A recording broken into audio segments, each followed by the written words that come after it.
Hi, I'm Alita Shaw. And I am Travis Thompson. This is our presentation for our small group recorded presentation about practical ways to develop leadership for lifelong learning in an educational organization. As Travis and I thought about our project, we decided that we wanted to do something very practical that we could use within our own school system. We found the teacher leader model standards and decided that we wanted to introduce you to the ideas and standards created in the teacher leader model standards.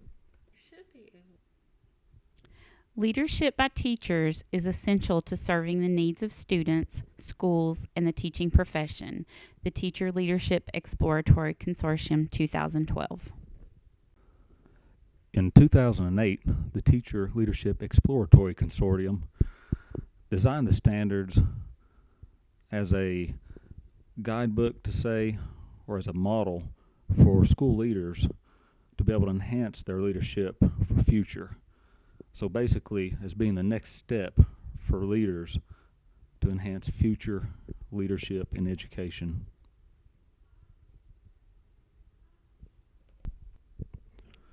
We designed this project to focus on school leadership teams, whether it be elementary, middle, high school. It could work for any.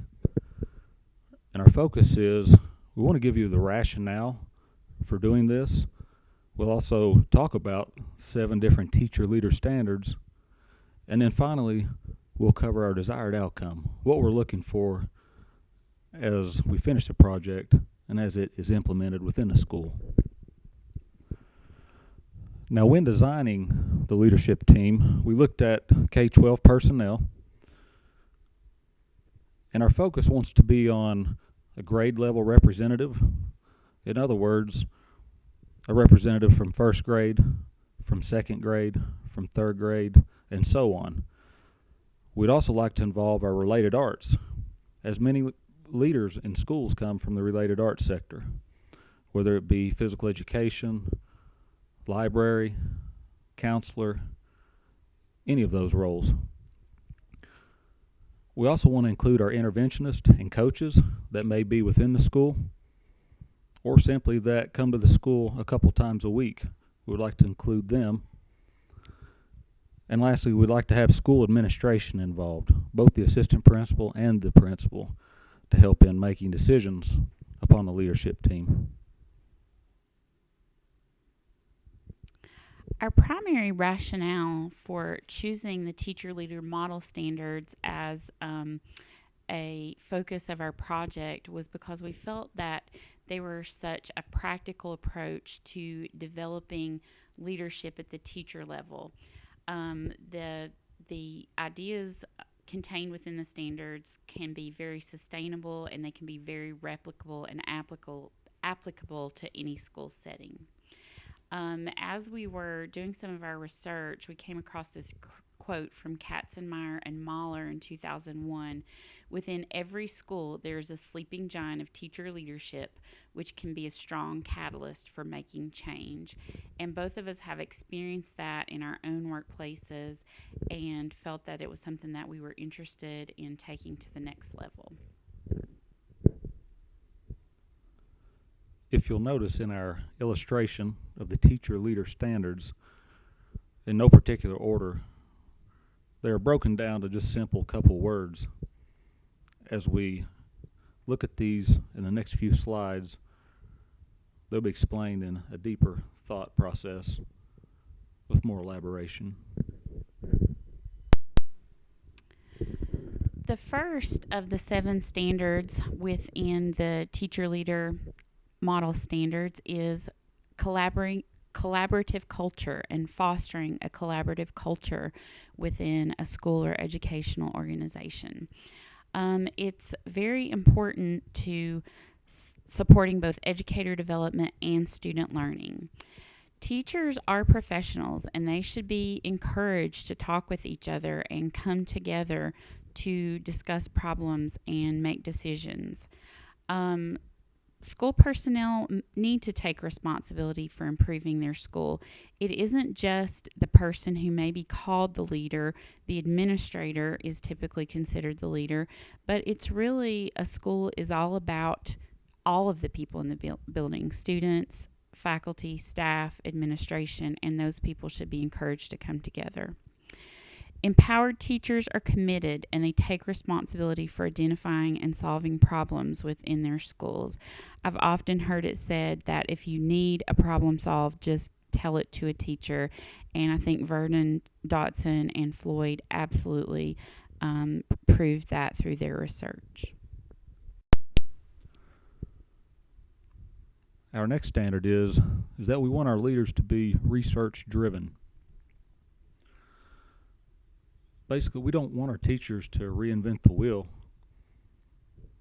They should be able to improve their practices and student learning by using a variety of research that has been done before them and through time.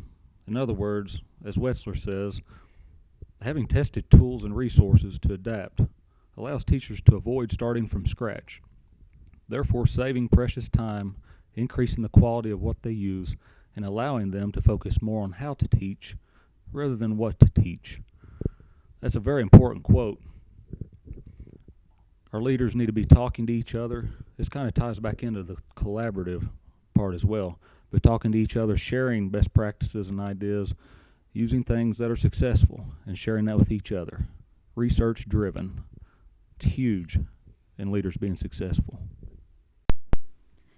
The third standard or domain is professional learning and promoting professional learning for continuous improvement. I loved the quote from Fullen and Hargreaves, even though it was a little bit older, from 1996. I think it is true that we work harder when we have a problem that we desperately care to resolve. And if there's one thing that we see every day in schools, is a great deal of caring and trying to overcome obstacles. Teachers have to be encouraged to develop their professional knowledge and to use their discretion in the classroom. If they are not empowered to do that, Sandholz and Scribner found that the quality of students' education is absolutely diminished. And the Wallace Report in 2012 found a direct empirical link between school leadership and student achievement.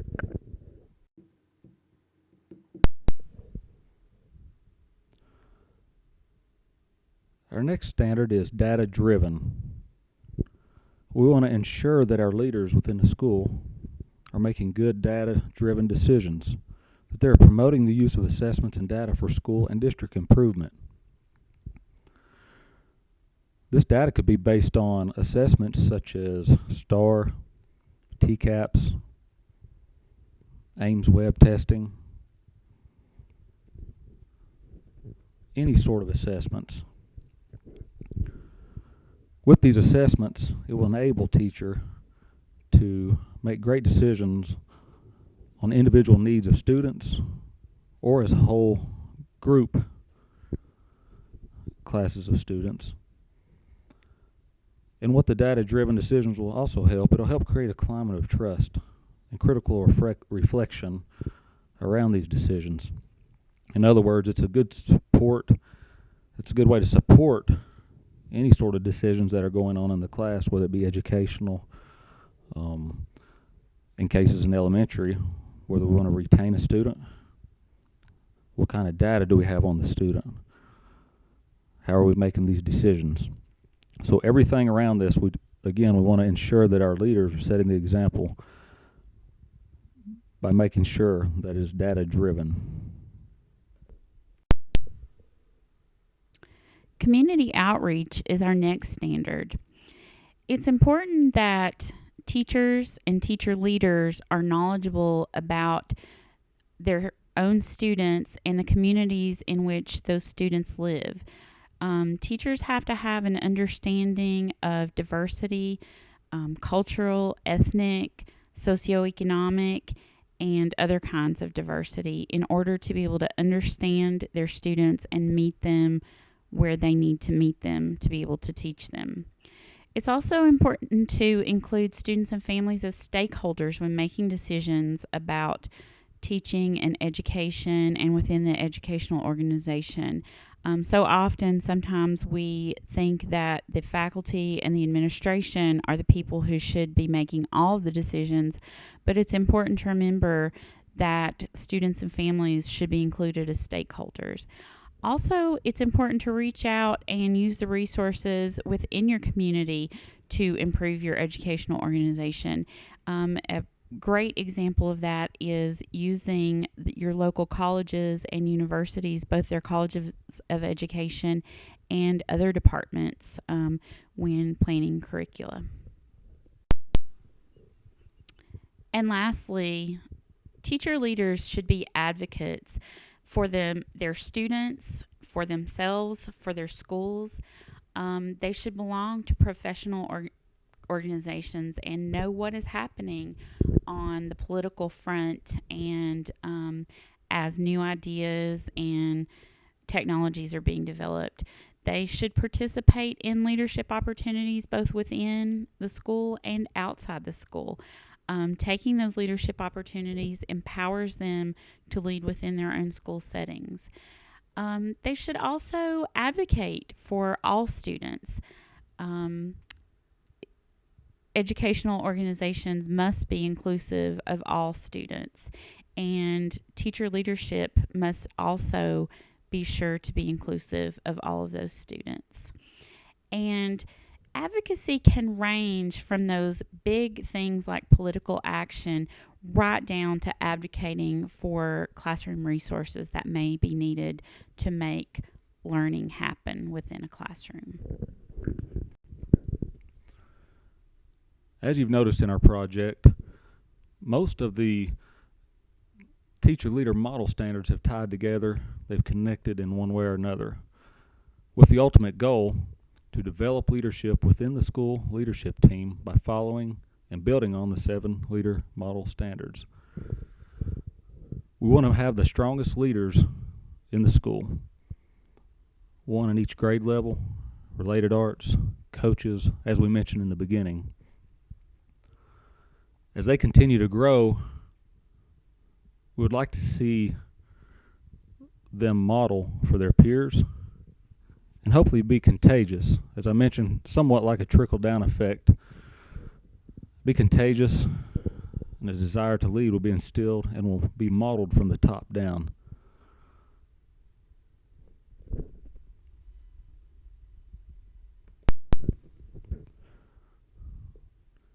The ultimate goal is school improvement, tying everything together within the project that we've displayed, and for it to have an overall positive effect on our school improvement.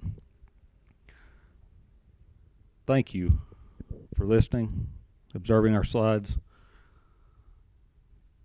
and observing the project.